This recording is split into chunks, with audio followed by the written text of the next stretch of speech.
میخوای از این تصویرات فتوشاپ بسازی؟ پس تا آخر این ویدیو همراه من باش. درود دوستان، من نیلوفر هستم و با یه آموزش خفن دیگه از کانال نیهان آرت استودیو همقدم با شما. توی این ویدیو میخوام دستوری رو تحت عنوان کریپینگ ماسک بهتون معرفی بکنم که شما با این در واقع آپشن میتونید دو تا لایه رو به هم لینک بکنید، با هم ترکیب بکنید. حالا اگه میپرسید یعنی چی؟ یعنی اینکه لایه بالایی رو در قالب پیکسل های لایه پایینی ببینید. اگه بخوام به زبان ساده تر بگم یعنی عکس با لایه بالایی رو در ناحیه‌ای که مشخص میکنیم ببینیم. این خیلی قابلیت های زیادی توی فتوشاپ داره. شاید الان به نظرتون پیچیده به نظر برسه، اما با دونستن این تکنیک شما میتونید بی نهایت افکت بسازید، همونجور که توی قلاب دیدید. بریم وارد نرم افزار بشیم. من اینجا یک نیو داکیومنت دارم که میخوام شروع کنم افکت هایی نظیر این افکت و یا این افکت رو بتونیم توش بسازیم. همونجوری که گفتم کریپینگ ماسک در واقع مینیموم دو تا لایه رو میتونه با هم ترکیب بکنه. پس ما به لایه اولی میگیم بیس لیر، به لایه دومی میگیم کریپس لیر. خب حالا بیس لیر ما یعنی لایه پایینی ما باید متشکل از کانتنت و ترانسپرنسی باشه. بچه‌ها من راجع به تمام مفاهیمی که الان دارم صحبت میکنم توی ویدیوهای قبلی آموزش های لازمش رو دادم و اگر با کانال ما پیش اومده باشید الان کاملا متوجه میشید که من چی میگم. اگر متوجه نمیشید حتما به ویدیوهای قبلی که توی دیسکریپشن هم لینکش رو میذارم رجوع بکنید. همونجوری که گفتم لایه پایینی ما باید از دو بخش کانتنت و ترانسپرنسی تشکیل شده باشه. خب این لایه بک‌گراند ما الان یک فول کانتنت هست در واقع، یعنی ترانسپرنسی نداره. برای اینکه من بتونم یک ترانسپرنسی ایجاد بکنم و در قالبش کانتنت هم داشته باشم یک نیو لیر میسازم.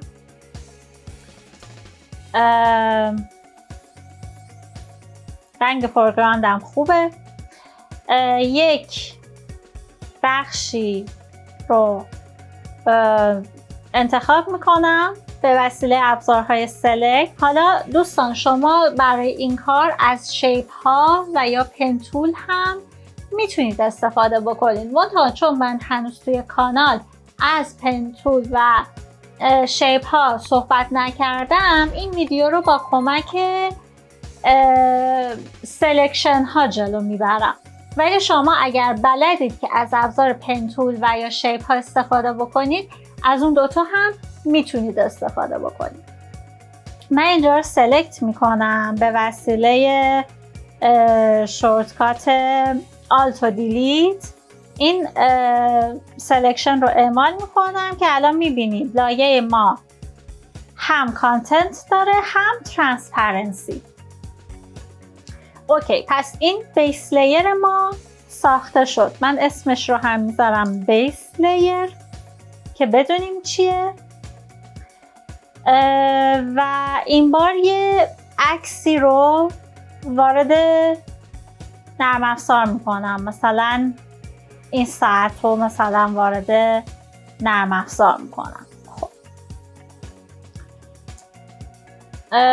به کمک موو تول جابجاش میکنم.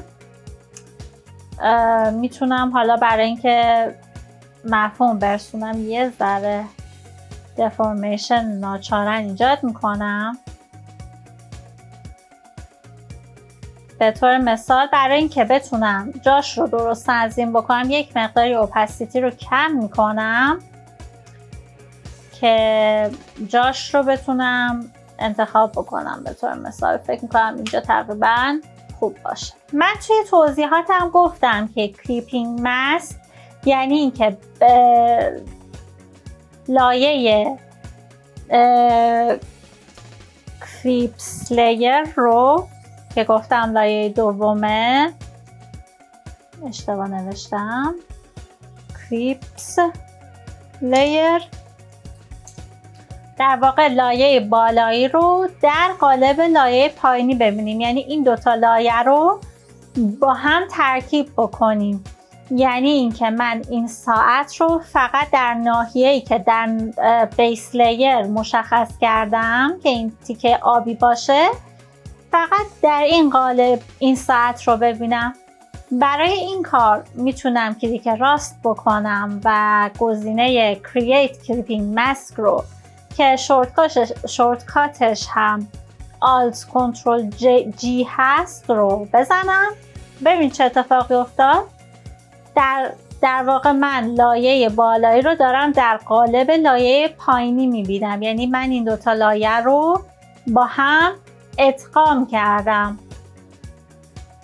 حالا من مثلا این گوشه رو میتونم برای جایگذاری تکست ها استفاده بکنم و یا هر چیز دیگه ای، و یا مثلا شروع بکنم شیپ های دیگه ای بسازم و امثال اینها. دوستان این کلیپینگ من یک کنترل زد میگیرم و میخوام این رو بگم که دسترسی به کلیپینگ ماسک چه از طریق کلیک راست و چه از طریق شورتکاتش امکان پذیره و یک شورتکات دیگه هم داره. من اگر آلت رو نگه دارم و بین این دو لایه کلیک کرسر موسم رو قرار بدم، میبینید که شکل آیکون عوض شده و اگر من اینجا بین دو لایه یک کلیک بکنم، باز هم کلیپینگ ماسک بر من اعمال میشه. پس چی شد؟ یا از طریق کلیک راست به کلیپینگ ماسک دسترسی پیدا میکنید یا از طریق شورتکاتش که آلت و کنترل و جی باشه و یا از طریق آلت و کلیک بین دو لایه. دوستان اینجا میخوام یه نکته ریزی رو بهتون بگم. من اگر روی لایه کلیپس لیر قرار بگیرم و به کمک موو تول جابجایی انجام بدم، میبینید که من دارم در واقع بیس لیر ما ثابت هست و این کلیپس لیر ماست که داره جابجا میشه که میتونید بعداً تنظیمش هم بکنید. اما اگر بیس لیر رو فعال بکنم و به کمک موو تول حرکت ایجاد بکنم، ببینید این بیس لیر ما هست که داره جابجا میشه. این یه نکته ریزیه که بعداً تو اجاست کردن خیلی به دردتون میخوره. حواستون به این نکته باشه که بسته به نیازتون کدوم لایه رو تغییر بدید. حالا اگر بخوایم به ناحیه بیس لیرمون اضافه بکنیم، چند تا راه داریم. راه اولمون به کمک ترانسفورم هاست که من میتونم کنترل تی رو بگیرم و به کمک ترانسفورم ها ناحیه در واقع بیس لیر رو بزرگ و کوچیک بکنم و کلیه ترانسفورم ها رو که ویدیو راجبش ساختیم و توی کانال هست رو روش اعمال بکنم. اولین راهش اینه. من یک بار دیگه کلیپس لیرم رو یکم دیگه تنظیم میکنم. راه دوم این هست که من سلکشن های جدید بسازم یا روی همین لایه. ببینید من اگر روی همین لایه قرار بگیرم و یک سلکشن دیگه بسازم با فورگراند پرش بکنم که کانتنت پیدا بکنه، در واقع یک کانتنت اینجا ایجاد بکنم، آلردی لایه من فیلم میشه. یعنی این کلیپینگ ماسک مجدد اعمال میشه یا حتی اگر که به کمک در واقع الیپتیکال مارکی تول یه دایره مثلا ایجاد بکنم، شیفت رو میگیرم یک دایره ایجاد بکنم و باز با آلت و دیلیت که فورگراند کالر هست فیلش بکنم، ببخشید من لایه‌ام فعال نبود، حواستون باشه که لایه‌تون فعال باشه. ببینید که کانتنت بر من ایجاد میشه. چرا اینجا تیکش آبی شد؟ برای اینکه توی ناحیه من اینجا ترانسپرنسی دارم و در نتیجه این آبی به من نشون داده میشه، چون دیگه از اینجا به بعد کانتنتی این لایه نداره. میتونم به کمک موفتول یک مقداری اصلاحاتش رو انجام بدم، یا مثلا به طور مثال میتونم بذارم من یک نیو لیر دیگه، نیو داکیومنت دیگه بسازم و این رو پاک نکنم.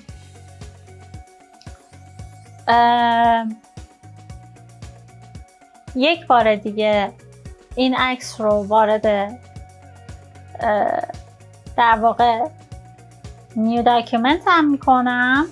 میخوام این بار یه راه دیگر رو هم بهتون بگم که میتونید کلیپینگ ماسک ایجاد بکنید. شما میتونید آلردی لایه کلیپس لیرتون رو وارد نرم افزار بکنید، بیاد روی لایه بک‌گراند قرار بگیرید و یک نیو لیر ایجاد بکنید. از این قسمت شروع بکنید، بسته به حالا شکست هایی که میخواین توی در واقع تصویرتون ایجاد بکنید سلکشن بسازید، فیلش بکنید. ببینید الان این فول کانتنته، به خاطر همین این رو به من نشون نمیده و من الان اگر آلت رو بگیرم و بین دو لایه قرار بگیرم و کلیپینگ ماسک رو ایجاد بکنم، میتونم این رو ببینم. میتونم مجددا سلکشن های دیگه ای بسازم و مثلا شکست های زیادی توی عکس ایجاد بکنم، فیلش بکنم و اینجوری به صورت پازلی یک افکتی رو ایجاد بکنم. من مرتبا دارم شورتکات اعمال فورگراند کالر رو که آبیه میگیرم که فیلش بکنم. میبینی میتونم اینجوری مثلا شکست ایجاد بکنم.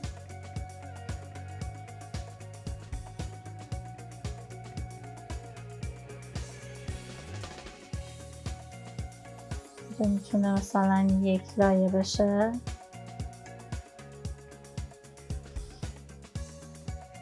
ببین به این صورت میتونید کلاژ های مختلفی رو بسازید بسته به عکستون.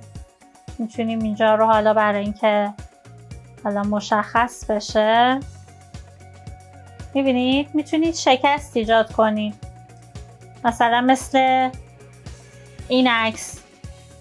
ببینید من به طور مثال مثلا یه بازی نیو داکیومنت دیگه میسازم.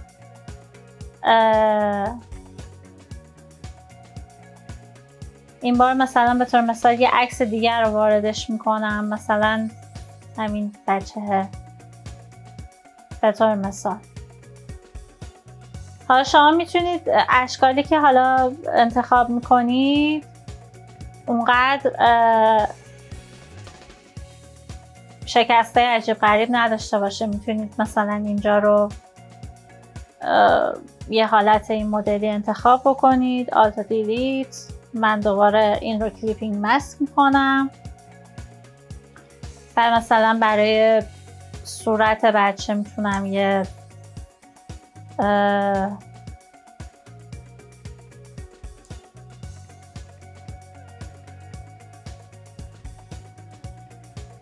اینجاش خوبه، آره رد نیست. بعد میتونم مثلا مجدد اینجا یه بیزی تشکیل بدم، البته اوورلپ بهتره نداشته باشه. مثلا دوباره آلت و دیلیت رو بگیرم، اینجا رو دوباره مستطیلش بکنم، مثلا به طور مثال بهتر اوورلپ نداشته باشه. یه بار دیگه انجام میدم. کنترل دیلیت میتونم اینجا رو باز مثلا مستطیلای کوچیکتری ایجاد بکنم به این صورت. بعد من اگر مثلا به طور مثال این رنگ این در واقع مستطیل ها رو تغییر میدادم به فورگراند کالر و میتونستم مد لایه رو میبینید با کمک تغییر مد لایه میتونیم همچون افکت رنگی مثل اون مثالی که دیدید رو اضافه بکنیم. بیاین امتحانش بکنیم. میتونه تمام شیپ ها و یا حالا سلکت هایی که انتخاب میکنید روی یک لایه نباشه. من مجرد این لایه رو دیلیت میکنم یا اجازه بدین من اینو گروپ کنم و مثلا خاموشش کنم که نداشته باشیمش. یک بار دیگه برای اینکه مقایسه بکنیم من این عکس رو وارد میکنم مثلا و قرار میگیرم زیر لایه قرار میگیرم، یک نیو لیر میسازم. فعلا این میتونم یه ذره اپاسیتیش رو کم بکنم که سلکتم رو ببینم. به طور مثلا من یک شیپ رو آبی میسازم. مثلا حواستون به این باشه که تو روی چه لایه‌ای قرار گرفتید. این رو مثلا آبی میکنم. ببینید من الان اگر که کلیپینگ ماسک رو فعال بکنم یک نیو لیر دیگه بسازم، این هم داره در واقع به این لایه لینک میشه. یعنی من اگر که اینجا به طور مثال رنگ رو عوض بکنم، مثلا برای صورت بچه یک مربع مثلا ایجاد بکنم و آلت و دیلیت رو بزنم، ببینید اعمال میشه ولی من دیگه نمیبینمش به خاطر اینکه این لایه هم به این لایه لینک هست. برای اینکه بتونیم مسیرمون رو ادامه بدیم من عکس رو در واقع ریلیز کلیپینگ ماسک میکنم که نباشه. این رو هم همینطور ریلیز کلیپینگ ماسک میکنم.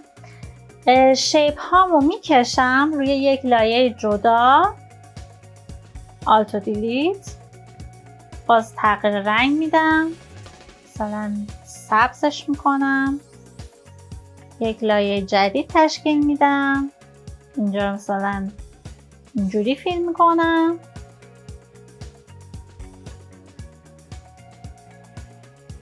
ببینید حواستون باشه که سلکتاتون رو جدید انتخاب بکنید. چند تا سلکت رو با هم تحت تاثیر قرار ندید. من مثلا به طور مثال یک دایره یک بیزی هم اینجا ایجاد میکنم، مثلا با یک نیو لیر میساختم، یک بیزی هم اینجا ایجاد میکنم، مثلا رنگ این رو هم زرد در نظر میگیریم به طور مثال، یعنی چه زرد.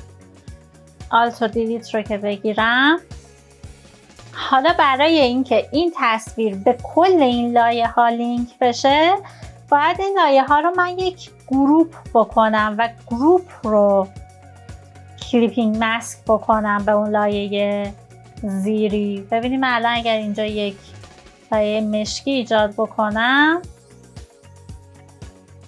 تقریبا ما تونستیم همچین افکتی رو بسازیم. بستگی به شیپ هایی داره که شما میخواید ایجاد بکنید. تا اینجا شما مفهوم بیس لیر و کلیپس لیر رو متوجه شدید و مفهوم کلیپینگ ماسک رو که چجوری میتونیم دو لایه رو یا بیشتر رو با هم ترکیب بکنیم. الان من یه استپ میخوام برم جلوتر و میخوام که در واقع مثل این افکتی که توی قلاب بهتون نشون دادم، افکت پاپ اوت رو ایجاد بکنیم. یعنی در واقع لایه کلیپس لیرمون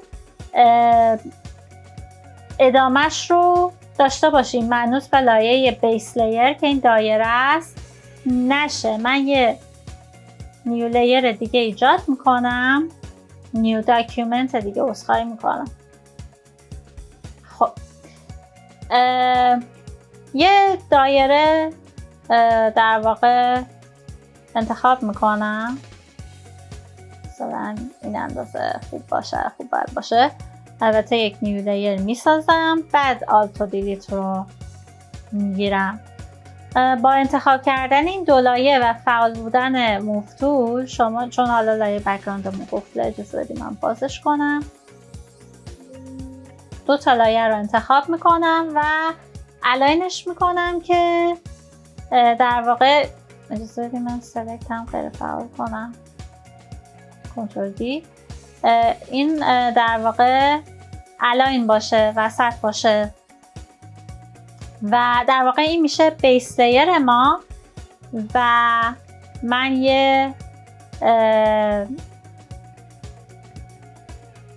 یک مثلا گیاه رو، مثلا این خوبه، همین خوبه، این رو میارم و برای اینکه بتونم اندازش رو تنظیم بکنم یه ذره اوپاسیتی رو کم میکنم، کنترل تی میگیرم، جاش رو تنظیم میکنم یه ذره بزرگتر،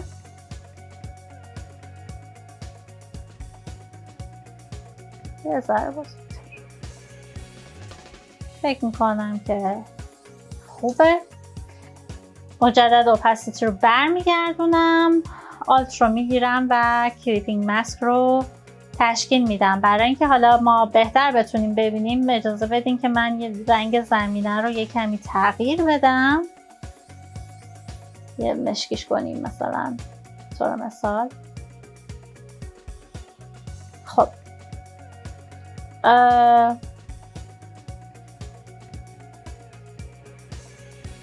اوکی. خب ببینیم من یا شاید حتی یه رنگ نزدیک به سفید بهتر باشه. خب ببینید من در واقع میخوام که اضافه برگ های این گیاه رو ببینم، یعنی دلم نمیخواد این برگ ها اینجوری کات بشه. برای این کار میتونم لیر ماسک رو با کریپینگ ماسک ترکیب بکنم. دوستان من لیر ماسک رو توی ویدیو قبلی کاملا آموزش دادم، میتونید که اگر آشنایی کافی با لیر ماسک ها ندارید حتما اون ویدیو رو ببینید. من برای این کار یک کنترل جی از این لایه میگیرم و اوپاسیتی این لایه رو کم میکنم. ببینید ما میخوایم که در واقع این قسمت هایی که بریده شده رو ببینیم. من به دو حالت میتونم این کار رو انجام بدم، یکی این که یک لیر ماسک روی این لایه ایجاد بکنم. دقت بکنید دوستان این دوتا لایه اصلا نباید تکون بخورن، لایه زیری به هیچ عنوان نباید تکون بخوره. میتونم براش رو بردارم، یک براش اجازه بدین جنرال انتخاب بکنم، یک مقداری هم هاردنسش رو زیاد میکنم. دوستان من راجع به براش رو و همه ابزارها قبلا ویدیو ساختم، اگر تسلط کافی ندارید حتما اون ویدیوها رو ببینید. خب من الان مشکی نمایانه در واقع باید X رو بگیرم. ببین چرا داریم اتفاق میفته.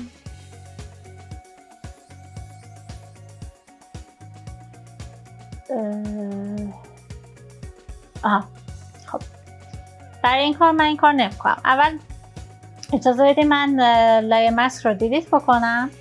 میتونم به کمک ابزارهای سلکت یک سلکتی از برگ انتخاب بکنم. اجازه بدید من برگردم عقب. من ترجیحاً با پنتول این کار رو میکنم. توی دو ویدیوی جلوتر کاملا پنتول رو بهتون آموزش میدن، ولی شما اجالتا اگر تسلط به ابزار پنتول ندارید میتونید از ابزارهای دیگه سلکت استفاده بکنید که قبلا آموزشش رو توی در واقع کانال گذاشتیم و من لینک هاش رو توی دیسکریپشن حتما میذارم. من برای اینکه سرعت کار بالا بره و ویدیو طولانی نشه از ابزار پنتول استفاده میکنم و یک سلکتی رو ایجاد میکنم و یک لیر ماسک روش ایجاد میکنم. حالا من اگر اوپاسیتی رو زیاد بکنم میبینید که من برگ رو اینجا به صورت کامل دارم و اگر آلت رو بگیرم و وارد لیر ماسک بشم میتونم، حالا من ایکس رو بگیرم و میتونم کارم رو اگر جایش نیاز به اصلاحات داره ایجاد بکنم و مجدد برمیگردم. خب حالا من میتونم وارد ماسک بشم، دنسیتی رو یک مقداری کم بکنم برای اینکه باقی جاها رو ببینم و ادامه کار رو با براش انجام بدم. میتونم این برگ هایی که در واقع داخل ماسک هستن رو با براش کردن و پینت کردن برگردونم. دوستان اگر لایت پن دارید حتما این کارها رو با لایت پن انجام بدید، چرا که دقت کارتون رو خیلی بیشتر بالا میبره. به این صورت ببینید من اگه دنسیتی رو برگردونم این یه برگ هم برگشت و شما میتونید در واقع لیر ماسک ها رو با کلیپینگ ماسک ها ترکیب بکنید و افکت های خلاقانه بسازید، دقیقا مثل این مثالی که بهتون نشون دادم. یا اگر باز هم بخوام مثال بهتون نشون بدم مثل این مثال میبینید کاملا همین کار رو کردن. اینجا لینک ایجاد کردن، کلیپینگ ماسک ایجاد کردن و بعد یک لایه لیر ماسک ایجاد کردن. یا مثل این عکس که در واقع پا و سر سوژه از عکس بیرونه. خیلی راحت میتونید با ترکیب کردن لیر ماسک ها و کلیپینگ ماسک ها افکت های خلاقانه ایجاد بکنید. من دیگه برای اینکه تایم ویدیو بالا نره اجازه بدین خیلی سریع برگ سوم رو هم برگردونم که شما تاثیرش رو ببینید.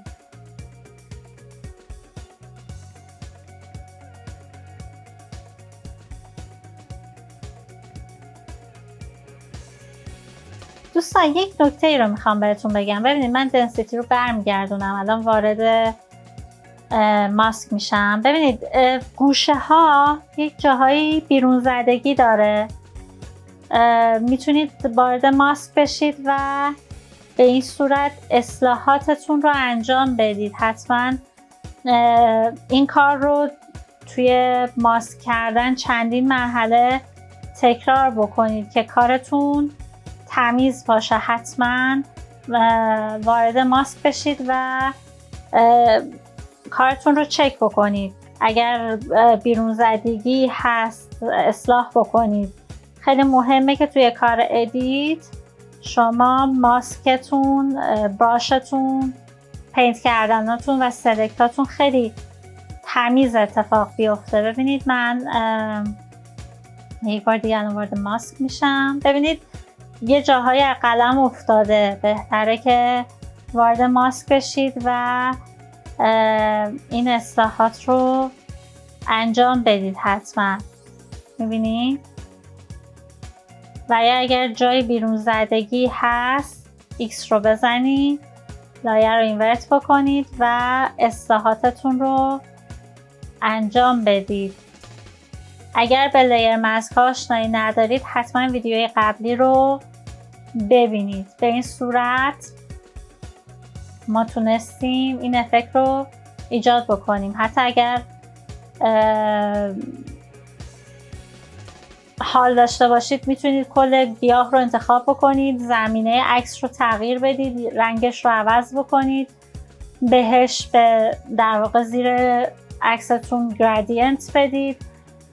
بعد این چیزا در واقع حالا بخشش مربوط به هویت بصری و این داستان ها هست، بخشش هم سلیقه‌ای هست. وقت بذارید با آپشن های در واقع نرم افزار کار بکنید. ببینید من الان اینجا یک گرادینت اضافه بکنم، چه بس حتی تغییرش بدیم، مثلا